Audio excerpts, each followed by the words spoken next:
All right, great. So just to let everyone know, this session is somewhat going to be a repeat of some of the information that we shared at the Teacher Leader Summit.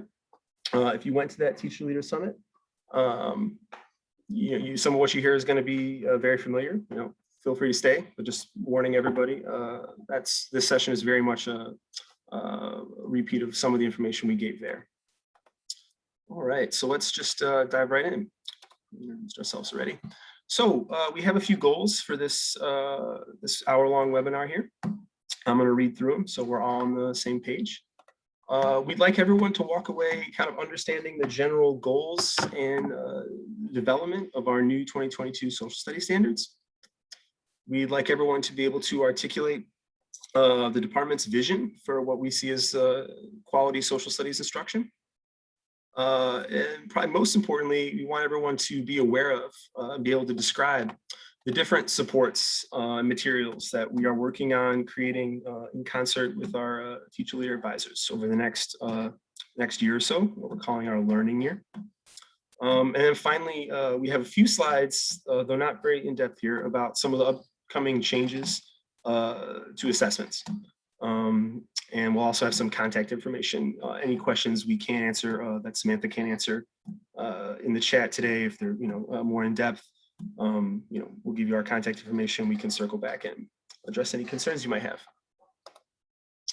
Okay, so let's go get started here. So the first thing is we want to talk about our just broad vision for what we see as the purpose of social studies instruction in Louisiana.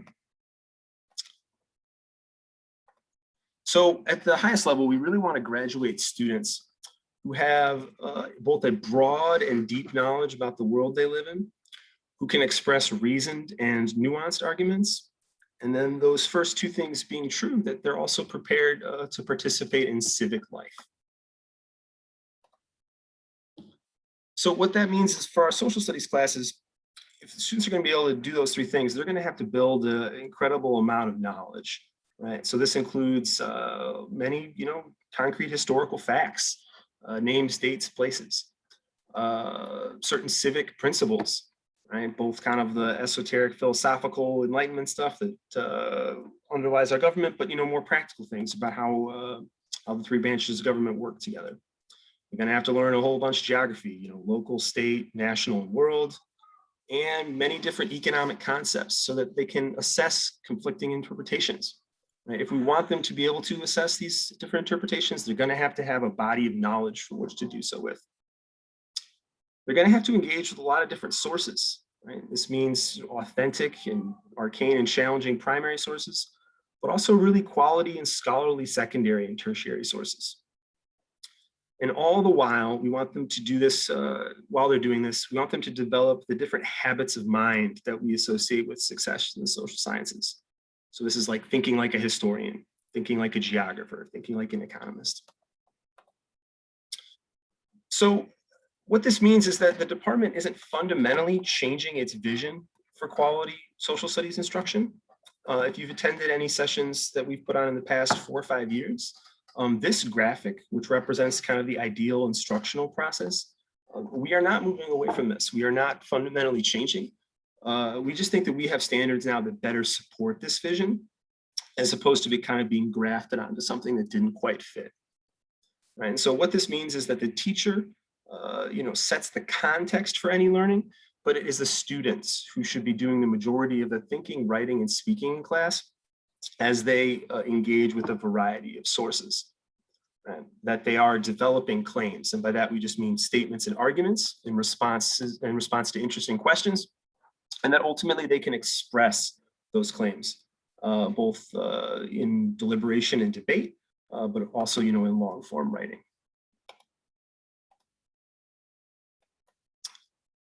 So I want to say a quick word here about the kind of difference between content knowledge and the kind of skills and practices I alluded to a minute ago, thinking like a historian.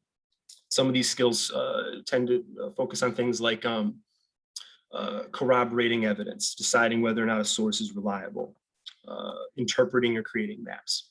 I want to read this quote by these two cognitive psychologists here about skills. A major factor in the development of proper mental representations is that they are very domain specific.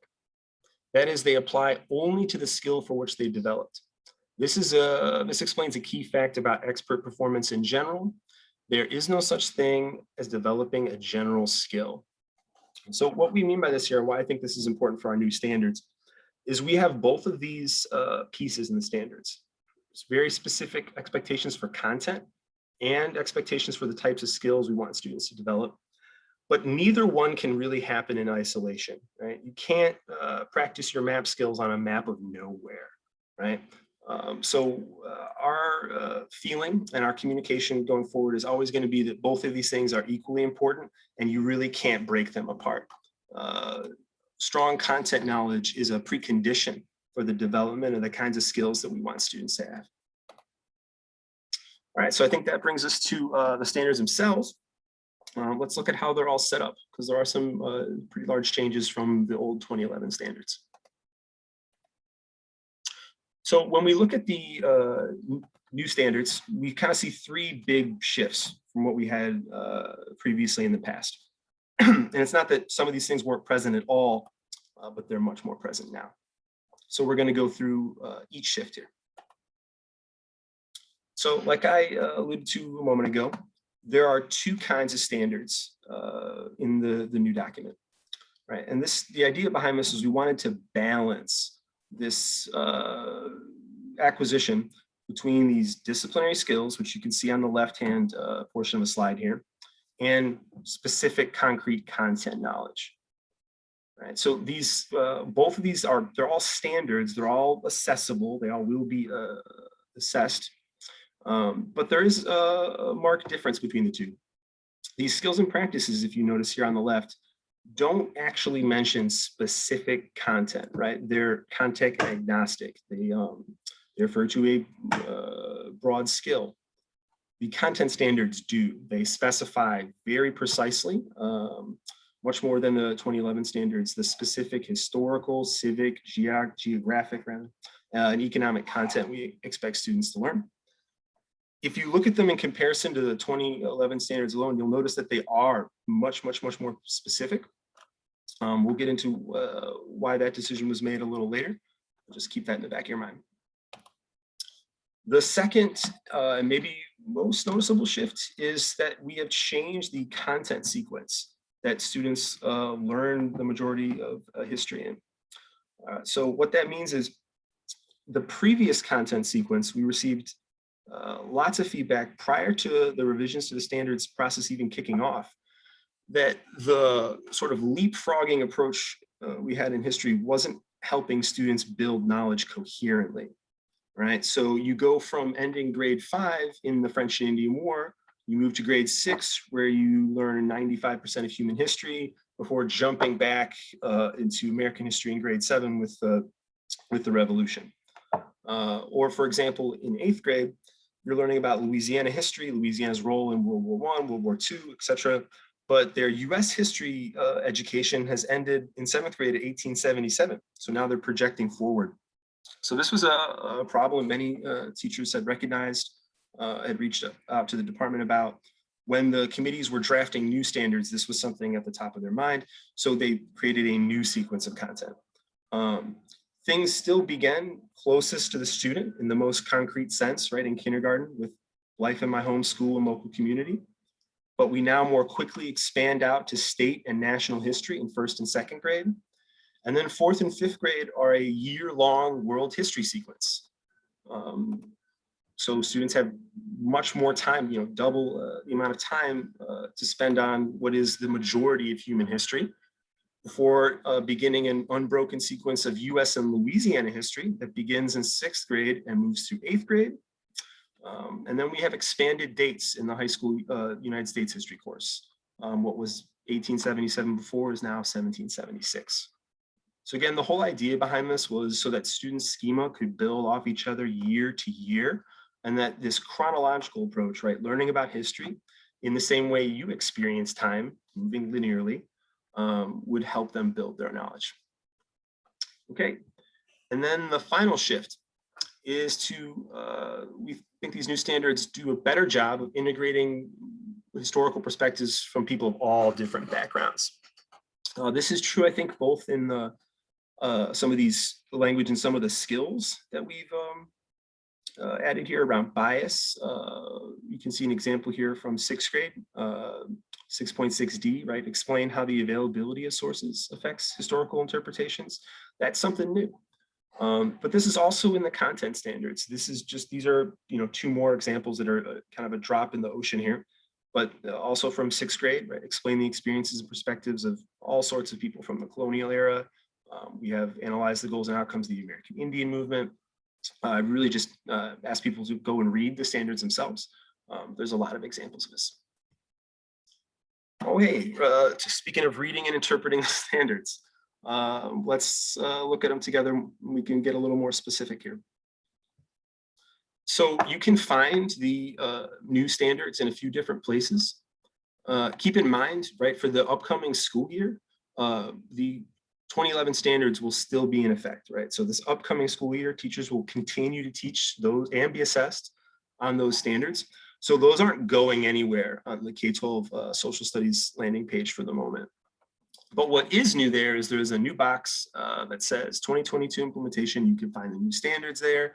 You can find a frequently asked question. You can find an implementation one-pager and the webinar links that you might have used to come to this here webinar. So like I had said at the beginning of the presentation, we have these kind of two types of standards: skills and practice, content standards. Generally speaking, the skills and practices begin each grade level, right? So they're usually the first 4 to 7 standards, though there are a few cases where they're actually in the elementary grades where they're kind of embedded throughout. But generally speaking, they begin each course's standards. And like I'd said earlier, they do not really reference specific content. Sometimes they set broad parameters, which is really like the course content. So if you can see here for the 7th grade example, we have used geographic representations and historical data to analyze events and developments in US history from 1791 to 1877. Those are the core states, but it doesn't say, what historical data to use, what events to look at. That all comes from the content standards. The way these content standards are organized, we have this big umbrella standard we're calling framing standards. This is kind of where the old standards left it. This is why in the past, the department had to create the companion documents because of the kind of torrent of queries around, what do these broad standards actually mean? Right, analyze the growth and development of colonial Louisiana could be a course unto itself. What we tried to do here was kind of head off having to make another companion document, spell out the precision in the standards themselves, so we'll be clear what exactly those broad framing standards mean. There is a danger when you go down this road of listing out all the possible things it could mean that we inadvertently or unintentionally leave some example out. I would just note that, these standards are a foundation, not a ceiling. And if there's some example that seems to be really relevant, we're not saying that this is necessarily totally exhaustive, but in terms of what we saw this broad standards as turning into. Okay, so since we have these two kinds of standards, I want to talk about what that means for just the instructional process, the slide I showed earlier. Right, so we're saying that content knowledge and the development of these habits and skills and practices is, you can't disentangle them. It's always related. And we generally want to see classrooms where the teacher sets the context, the students are doing the majority of the thinking, speaking, and writing. And this is, like I mentioned earlier, this is the general process that we see taking place. What that means in terms of using the standards to lessen a unit plan, there is never going to be a time, or there never ought to be a time, when you are focusing strictly on some skill or practice, right? Teaching the skill in isolation from the course content. I want to give an example of how the skill and practice standards come together with a content standard and how that would look how that would look instructionally, how that would look in the classroom. I'm just going to check the questions here real quick and make sure. We'll answer some of these at the back end. Awesome. Okay, so the materials that the department is going to put out to help support the implementation of new standards will all take this general format as well that I'm going to run through here. And again, since this is not a fundamental change in direction from previous years, hopefully some of this is very familiar. But the basic idea is that we want to frame learning with a large and hopefully compelling question. This is something designed to sort of, generate interest in the students, but also large and broad enough to encapsulate many content standards. So now that we have a large framing question to begin investigating, the teacher and students first need to set some context. And what that means typically is reading a historically accurate and scholarly secondary source. This is an adaptation from the open source US history textbook, American Yaw, that we used in a lot of our distance learning materials, if you had a chance to look at any of those. But basically, we set the context. We don't get into every single necessarily nitty-gritty element of the history, but a broad understanding of what was going on at that time. And we also, connect to prior learning and develop kind of a shared vocabulary, so that as we move forward in this topic, the students and the teacher were all speaking the same language. After setting the context, we want students to explore a wide variety of authentic sources, primary sources. So, what that means obviously is just sources from the time period within their studying itself or near it. And that these sources take a wide variety of types, right? So we're not going to read through all the sources here. I'm sure everyone knows and loves to talk about populism. But the idea being that we have political cartoons, we have paintings or fine art, we have the Populist Party platform, so actual political documents. We have an electoral college map, right? So that the sources we're exposing students to are not only primary text sources, but that we are trying as much as possible to show a wide variety. And it's through this wide variety that we're going to hit each of those skills and practices that we have in the new standards.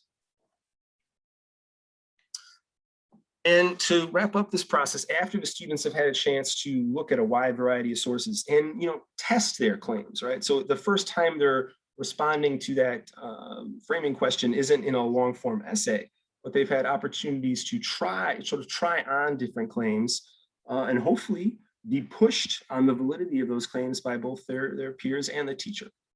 If you look through the standards, some people mentioned to me at the summit, they noticed the language around counterclaims, right? This is what we mean by that the students have some experience with being challenged on their claim with a potential counterclaim that is also supported by evidence as a way to kind of, heuristic to improve their own thinking.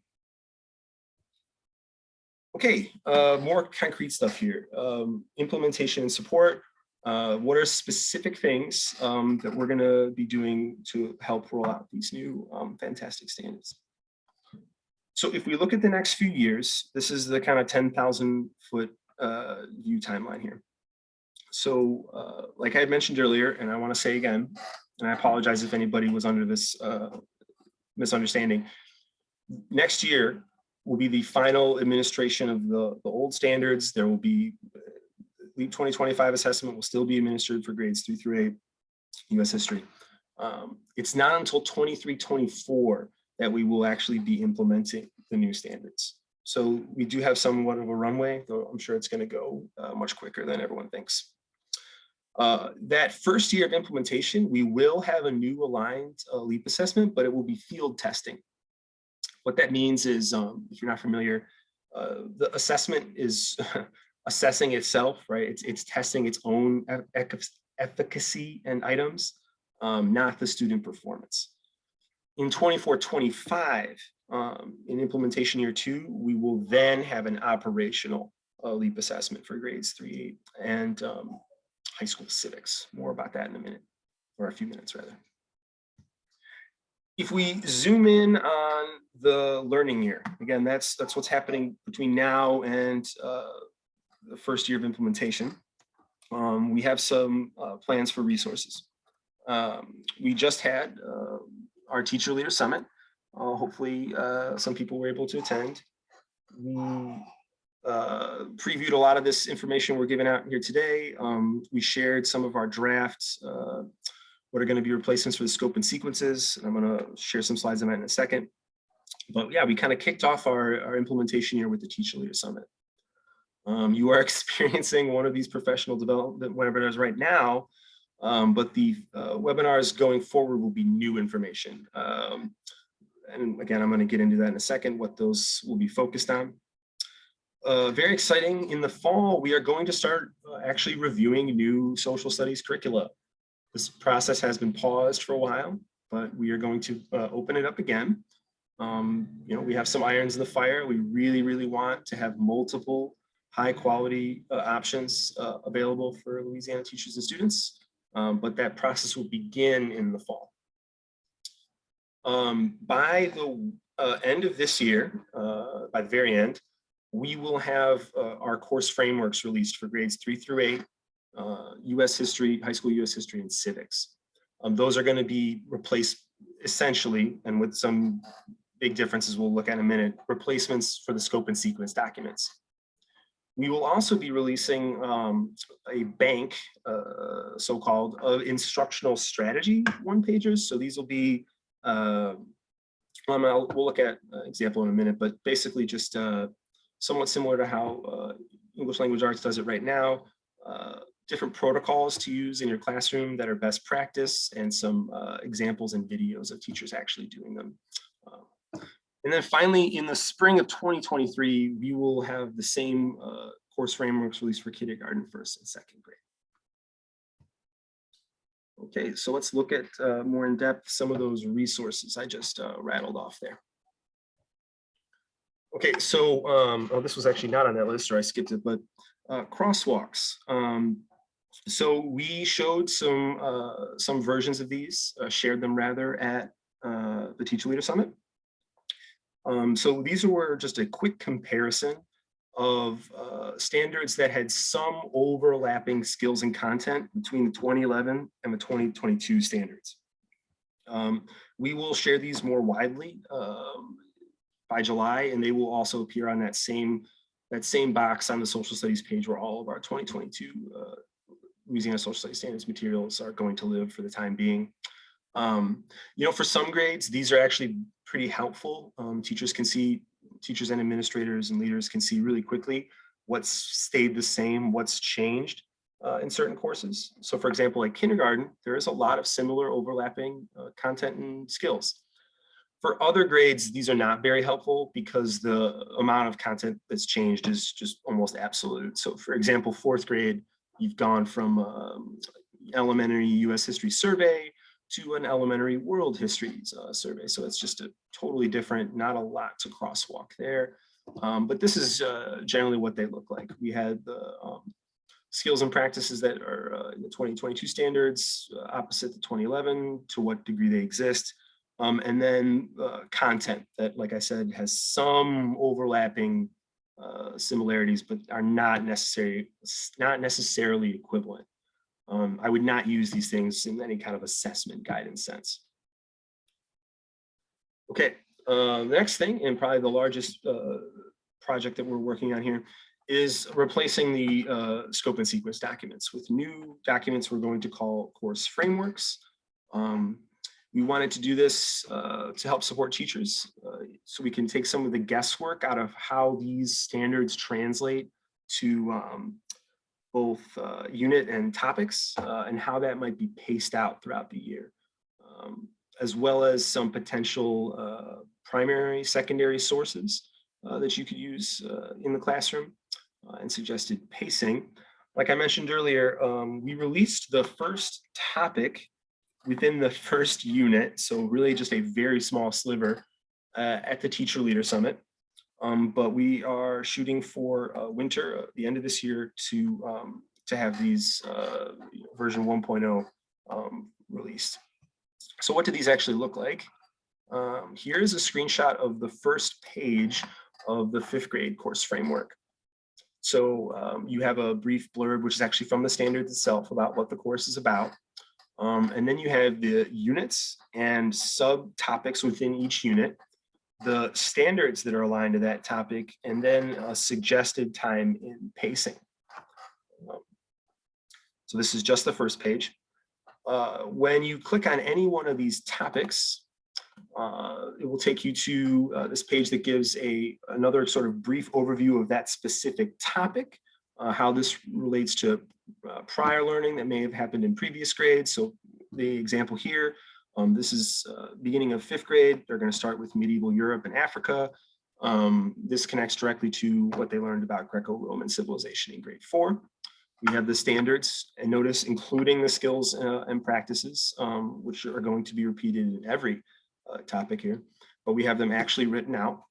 And then following that, the kind of biggest part of these is going to be this page. For every topic, we have a large framing question to kind of hopefully encapsulate that whole learning. And then working backwards from that, we have smaller, more discrete supporting questions, and then suggested or highlighted sources. So this includes, primary and secondary textual sources. You can see here, right? Maps, images, videos, the whole gamut here. And in response to a really, really legitimate problem, people, I do apologize, the endless broken links in the scope and sequences. This time, almost all of these resources will be pulled within the department's internal drive so that the links won't break, they won't rot over time. There are a few examples in these where we are going to link externally because we think the source is just really fantastic and we don't have the copyright to it. But in general, we'll stick to stuff that's in the public domain or has a Creative Commons license so that these won't be half broken in a year. So again, you get a large framing question, supporting questions. All the organization of these really supports our general, what we believe again is like the ideal instructional process, right? So framing questions, supporting questions, a variety of sources we feel are quality, and then as well as some really key terms that students should walk away understanding. Okay, so one of the biggest pieces of feedback or concerns that we heard at Summit, and prior to Summit actually, was what is going to happen in 23-24 when we move to this new content sequence. Even if you really, and obviously we do really believe in this new sequence, there's some real problems with this changeover. And let me give a real concrete example. So if you are a student who is going to be entering 5th grade in 23-24, right? You've come from elementary US history and you're going to get dropped into the second half of a world history course, right? That begins with medieval Europe. Well, you're missing the Paleolithic world. You're missing the agricultural revolution. You're missing, ancient Egypt. That's a real problem. So not all of that content that certain grades are going to miss can be covered within the new year. But certainly some of the most critical content and the content that is really necessary for students to engage in that new courses content has to be addressed, right? It has to be accelerated. So for example, in 5th grade, they're really gonna need to learn about the Neolithic Revolution and the characteristics of civilization before they can begin that, their actual course content, because those are kind of the tools or some of the ideas they need to really engage with any of it. So for that transition year, we are going to add in extra topics into the course frameworks to address these most critical gaps. So I just want to be honest, right? Not all of it can be addressed within the new year. I would not advise people try and do that. It's just simply too much. There's not enough time, but the most critical things can be. So here's another example of what this will kind of look like. So another difficult transition year will be students going from 6th to 7th grade, because they'll be leaving out of their world history class in 6th and dropped into American history in 1791. Now, yes, they had some US history in 4th and 5th grade, but of a pretty different character. And they're not going to have that recent learning about the Constitutional Convention and the Constitution itself, which they're really going to need to bring into this course. So for that year, we will have within the course frameworks, like you can see here, topics labeled transition material, and they will be the exact same format. Right? They will give framing questions, supporting questions, and suggested sources, though those sources might take a kind of different balance. So because of the limited time here and somewhat breadth of the potential missing material, they might, for example, rely more on secondary sources, right? Which is not maybe the ideal situation, but is certainly better than doing nothing at all and just dropping them in with no support. So that's what the transition plans are going to be, but just so we're clear, it's not going to be a separate document. It'll just be within these course frameworks for that 23-24 school year. So really what we released this December. Okay, and like I mentioned earlier, we want to have a bank of instructional strategies where teachers can go learn about and watch what best practice in social studies classrooms looks like. Our frameworks we're developing do not have scripted lesson plans. For some people, that is good news. For others, they're reticent. They liked that support. So this is sort of our response to this, that we are going to provide some specific language around what we do imagine being like the best way to do deliberation and debate, or to open and close class, or to run philosophical chairs or something like this, that you can use in tandem with the course frameworks to plan engaging high quality lessons. But that plan itself will not be scripted out. I want to take this brief interlude here to plug our Teacher Leader Advisor program. All these materials I just spoke about are created in concert with, and really, to be honest, really by Louisiana teachers through our Teacher Leader Advisor program. The application is still live, I believe, for a few more days. Please, if you yourself or any teachers you think they would be excellent at helping design and fill out our course frameworks, these instructional strategy banks, the transition plans, etc. Please, if you Google 2022-23 Teacher Leader Advisor application, I believe it's the first thing that pops up. So just want to give that a final plug. If you came to Summit, you heard me plug this probably 100 times. Apologies. All right, and our Learning Year webinars, right, which you are experiencing at this very moment. The next slide, we're going to look at the dates for the remaining webinars. The PDF that's linked on the site is actually going to be updated very soon with these new dates and quickly with Zoom links and times. So look for that. But here's what we plan on covering in these upcoming webinars. How to take our frameworks and actually make this a reality in the classroom. So again, like I said, like using the frameworks in tandem with our instructional strategy bank. But then probably most substantially, we're going to be focusing on how to build content knowledge to support teachers in this transition. There are a lot of grade levels that have, because of our new content sequence, have very, very new content. And we want the teachers to feel as strong and comfortable in that content as possible before the first year of implementation. So we're going to be talking about some resources and kind of protocols and how cluster and PLCs can support teachers throughout this learning year and building their own confidence and expertise with the content they're going to be teaching the students. So here are our dates. So the next webinar is going to be on July 14th. That is going to focus on, we have kind of a suite of really popular questions we got at the summit that we want to address. These relate to things like the transition plans, assessment, changes to assessment. We're going to be going over those in a quick webinar on the 14th. So please come to that. But like I said, the remaining ones are going to focus on both like how to use our resources and building content knowledge. And these are going to be broken up by these 4 grade bands.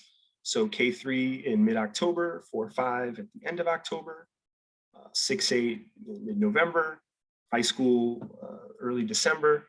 And then we don't have a solid date yet on this, but we will eventually have one specifically on this bank of instructional strategies we will have created. And again, this will all be reflected in an updated PDF on the social studies landing page in that 2022 standards box. Okay, now I'm going to do a brief update on assessment here. I'm going to apologize on the front end. I might not have all the answers here. We are going to have contact information that is specifically for assessment. So if you have questions related to like specific cohorts in high school and what assessment will apply to them and when, I would highly recommend you forward their questions their way, though we would be happy to, help as much as we possibly can. Okay, so let's just talk about some broad things about the upcoming assessments. Right, so this is going to be for grades 3 through 8 and high school civics. Right? These are going to become, 3 through 8 is staying the assessed courses, but in high school, the test is going to move from US history to civics. They are still going to reflect the vision and instructional priorities for social studies that I just outlined at the beginning of this presentation. We still want them to ask students meaningful questions about the content and that they're going to need to apply both their knowledge and skills, which we think we've now clearly spelled out in the new standards. They're going to continue to ask students to use embedded sources. So they're going to look in a similar way. But we hope that they will potentially do a better job with providing educators and parents with useful and timely information about how students have performed. And of course, all these are going to be involve reviews by many Louisiana educators throughout the development process. So if we look back at that same 3-year timeline here, so once again, right, and I apologize being redundant, but can't say it enough. Next year is the final administration of the 2011 standards with that aligned assessment for grades 3 through 8 in US history. There'll be assessment guides will be updated by the fall of this year. And right, the sample items and practice tests are currently available. 23-24, we will have a field test for 3rd through 8th grade and high school civics that'll be aligned to the new 2022 standards. But again, it is a field testing year, not assessing the students, assessing the test. We will have assessment guides for that by the summer of 2023 and classroom assessment items by the fall of 2023. And then finally, in the first operational year, 24-25, we will have assessment guides by summer of 2024 and classroom assessment items by the winter of 2024. Again, that's the first operational year, 24-25. All right, so like I promised here, this is contact information. I know Samantha has been furiously answering questions in the chat and sharing a whole bunch of links. Thank you, Samantha.